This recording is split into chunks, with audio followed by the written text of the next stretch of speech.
In the dashcam footage, my husband Marvin Doyle was entangled with another woman, lost in a passion so raw it made my chest tighten.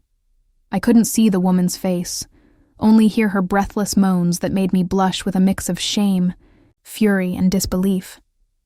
My usually composed, self-controlled husband was acting like a reckless boy, fervently exerting himself on the woman. Maura, my dear Maura. My heart stopped. Maura Holmes. The one woman Marvin once told me he could never have. The one he claimed was the ghost of his past, a beautiful illusion. And yet, there she was. No longer a dream. And I, his wife, sat in the cold silence of our apartment, watching it unfold like a movie I never agreed to star in. Marvin Doyle married me thinking I was a nobody. A quiet, unassuming secretary from a broken home with no wealth, no pedigree, no future. That was the image I let him believe, because I needed to know who loved me for me.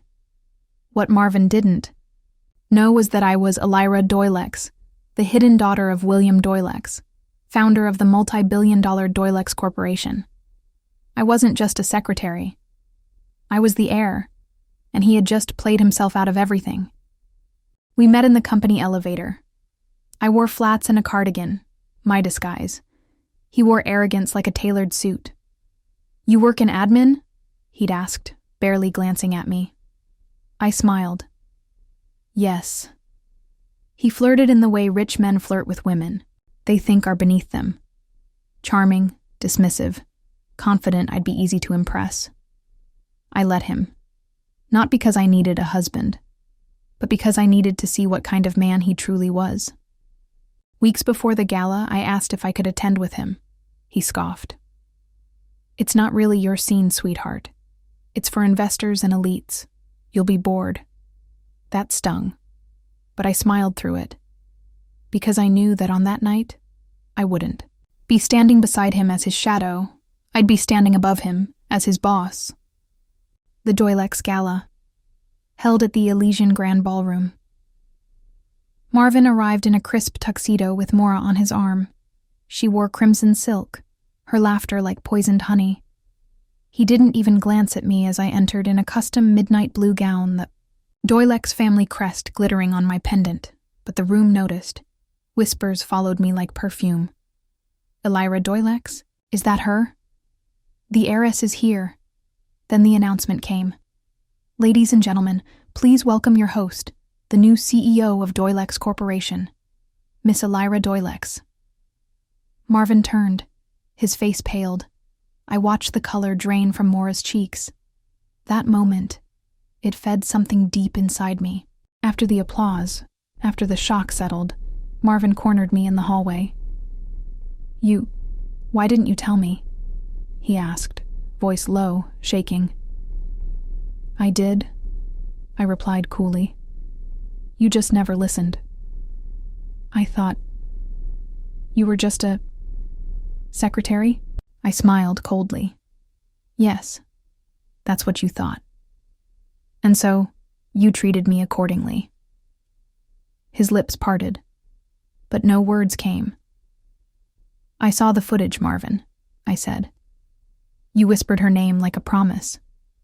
He looked away. "It was a mistake."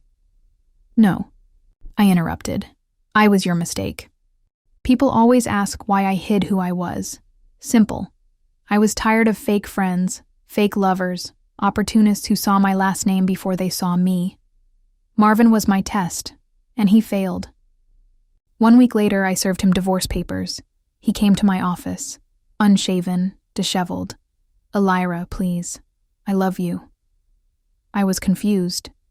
"Maura," she meant nothing. "Stop," I said sharply.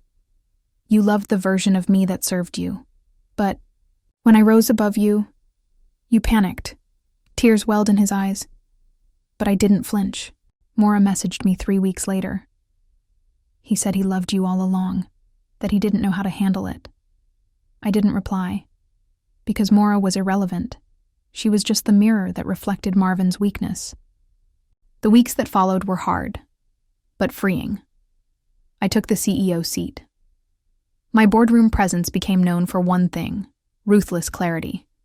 They called me cold, but I wasn't. I was focused. No more testing love, only building empires. 6 months later, I saw him again. At a networking event, alone. His suit wrinkled, his eyes tired. "Elira," he said softly, like a prayer. I nodded once. "Marvin, you look powerful." I smiled. "I always was.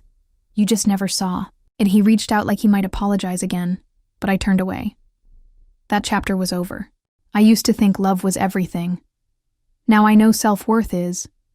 I don't regret meeting Marvin. I don't regret the pain, because it carved the woman I am now. Sharp, sure, and unshakable. He mocked my lowly birth, took his lover to the party, then froze. When he knew I was the CEO's heiress. And I smiled, because queens don't beg, they reign. Hope you have liked the video. Don't forget to like, comment, share, and subscribe.